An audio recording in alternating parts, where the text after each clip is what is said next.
Kia ora, good evening. Southland is being placed under a total fire ban, joining much of the rest of the country. Southern Rural Fire Authority Principal Rural Fire Officer Mike Grant says conditions are very dry and a fire ban will be imposed in the next few days. He says it looks like the region's facing another few dry weeks and there's potential for severe fire under these conditions. It is unusual for a fire ban to be introduced at this time of year. Mr Grant says Otago is also facing a total fire ban and much of the country is also under ban. Invercargill and Bluff residents will face water restrictions from tomorrow. Invercargill City Council is imposing hosing restrictions from tomorrow, and Waste Manager Alistair Murray says residents are also being asked to conserve water. The restriction is due to low flows on the Ariti River. Mr Murray said that lower than average rainfall over the past few weeks had seen the level of the Ariti River fall steadily. From tomorrow, Invercargill and Bluff residents can only use a handheld hose. Unattended hosing and garden sprinklers will be prohibited. Southland District Council has not imposed restrictions, but residents are being asked to conserve water. New give-way rules were introduced a year ago in New Zealand. The new rule requires all traffic turning right to give way to a vehicle coming from the opposite direction and turning left. That change has been heralded a success. It's been close to 12 months since new give-way rules were introduced at intersections around the country. It was anticipated after the initial awareness passed that drivers would become complacent and accidents would follow. Team leader for Road Policing Southland, Senior Sergeant John Pine, says that's not the case. We certainly didn't see that amongst the Southland drivers. The trends, there was really no change, and certainly no crashes came across my desk insofar as reports relating to the new traffic rule. Senior Sergeant Pine says the new rule has relieved congestion and drivers are more focused at intersections. He says police have been pleasantly surprised at the success of the new rule and the improved flow of traffic in the city.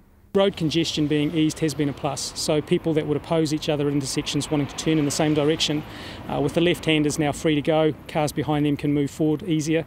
The right-hand turners, most of the lanes here are configured to accommodate that a little bit better, so it has helped congestion. He says no major problems are expected with the new rule in the future. We did anticipate 4 to 5 months after the change there could be a surge in crashes, particularly with drivers relaxing, some of the more senior road users going back to old ways, old habits, but we didn't see that. So no, don't anticipate any problems. I think we're on the right track here. Despite the success of give-way rules, intersections remain a target for police and driver behaviour is their main concern. We do still have quite a few crashes at intersections, and the trend there would be poor decision making at the intersections, people not stopping at the stop signs, going through without checking that the way is properly clear, running red lights, orange lights, that sort of thing. Invercargill City Council Senior Traffic Management Officer Eddie Cook says reduced crash rates in the city can be partially attributed to the new rule change. We have less congestion at a number of intersections now, and that can be attributable again to the rule change. Engineering changes have been implemented at 2 Invercargill intersections to make traffic more fluid. At this intersection here, Calvinesque, we've had to change the traffic signal phasing around to allow the right turners more flow through the intersection.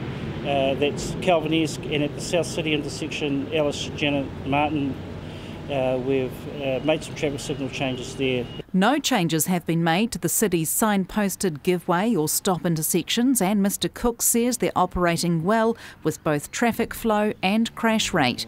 He says the new rule seems to be working well around the country.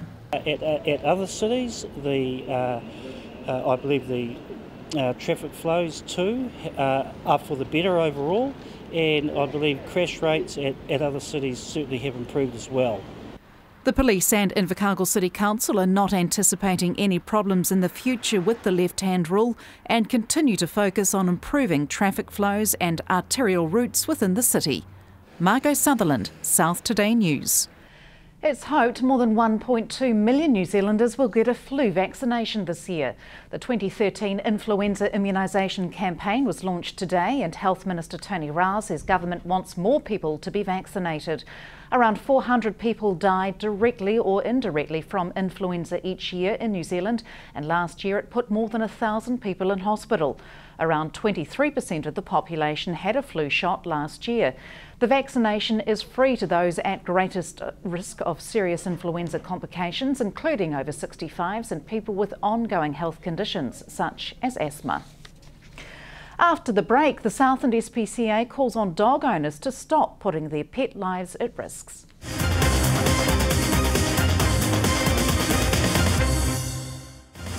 Welcome back. Accommodation providers in Southland saw guest nights fall more than 4% in January. Occupancy rates in the Southland district were down 4.5% compared with 2012, also the third consecutive monthly fall. Nationally, guest nights fell about 0.2%. That's according to Statistics New Zealand's accommodation survey, which says after removing seasonal variation, guest nights fell 4.1% nationally. International guest nights fell just under 5%, while domestic dropped 4%. The survey records guests staying in hotels, motels, backpackers and holiday parks. Southland's Regional Council and a Southland iwi representative have criticised the duration of government's consultation over proposed changes to how fresh water is managed. Freshwater Reform 2013 was released on Saturday, and concerns have been raised over there being fewer than 20 working days to consider and comment on proposals.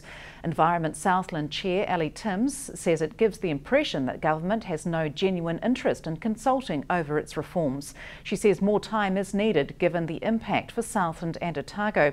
Te Ao Marama manager Michael Skerritt agrees the time frame is too short, saying it's hopeless to try and respond adequately.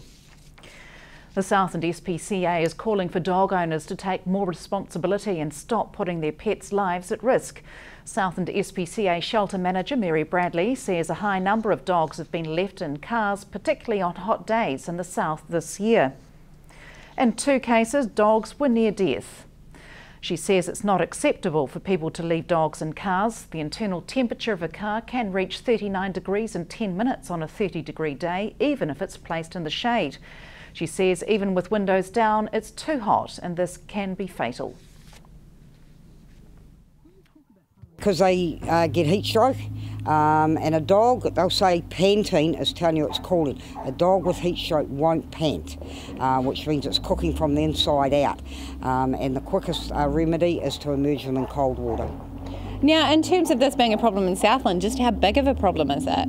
It's a bigger problem in the North Island, we hear it year after year, but this year, particularly in Southland, don't take your dog shopping, leave him at home in the cool of your house. Don't go to the pub, because there's been a lot of those this year with dogs left in cars while people have been at the pub. Not on. Now, what action are you taking around this? We are leaving notices on windows. We try and contact the owners if we've got a registration number and we're able to do that, just to explain the dangers and point out it's not a good idea. Now, in terms of some of the worst cases we've seen here in Southland, what have been some of the really bad ones with this? We've had a couple of dogs that have been near death because it only takes 15 minutes for that wagon to get over 42 degrees and that's hot. And in terms of action, you guys have some notices that you're now handing out as well. We've got notices that we're giving out to people, leaving them on windscreens when we aren't able to, it's immediately, but we still get a registration number. We will contact the person, have a talk to them and just explain the dangers of doing it. And this isn't the only issue that you're facing in terms of owner responsibility? Not this year. We had that real hot weather back in, I think was it February. We were lucky to get some good weather. A lot of dogs without water. If your dog hasn't got water, give it water. If it hasn't got shelter, give it shelter. It's the responsibility of an owner to provide those things for their dog. So just how frustrating is this? It's very frustrating. We go around, find a dog in a kennel without water, we give it water. It's not a serious offence, but it's enough to be frustrating. And it's a responsibility of the owner to make sure the animals' needs are met. The first ever Southland Heritage Month is underway, with organisers saying public response has been great. Among Heritage Month activities, walking tours of the city, including one last night which drew around 30 to 40 people. The tours take a look at the city's historic architecture and the stories behind it. Heritage Month is being held for the first time, having come about following successful Rural Heritage Days, which proved logistically difficult to organise. Southland Heritage Month organiser Kathy McPhee says the month-long event gives more opportunity for people to get involved. we thought this way we can actually take advantage of things that are happening anyway, and March is one of those months when there's a lot of heritage activities, and give other smaller groups, like the Wendon Valley, for instance, community, an opportunity to do their thing and take advantage of some coordinated promotion so that a wider group of people can go out and enjoy what they've got to offer. So it was really just spreading it and giving the wider heritage community opportunities to do their thing. And there is a wide range of activities for what's happening this month, isn't there? An enormous range. I think it's incredibly exciting. It goes from the traditional vintage machinery type activities through to food, which actually is really important in the programme. So all kinds of different food celebrations. We've got guided walks enjoying our city heritage. We've got films, we've got drama, children's activities. It encompasses a tremendous spectrum. What are your thoughts on the response you've had from the public so far? We didn't quite know what to expect, but we've been really, really heartened. It's the first time we've done anything like this, and the turnouts have been excellent. And what's more is that there are so many people come away with big smiles on their faces, saying, "I remember that," and it's really just touched a lot of people's memories. And that's it from news. We wrap up the first test between the Black Caps and England in Dunedin in sport. Along next, that's after the weather. Good night.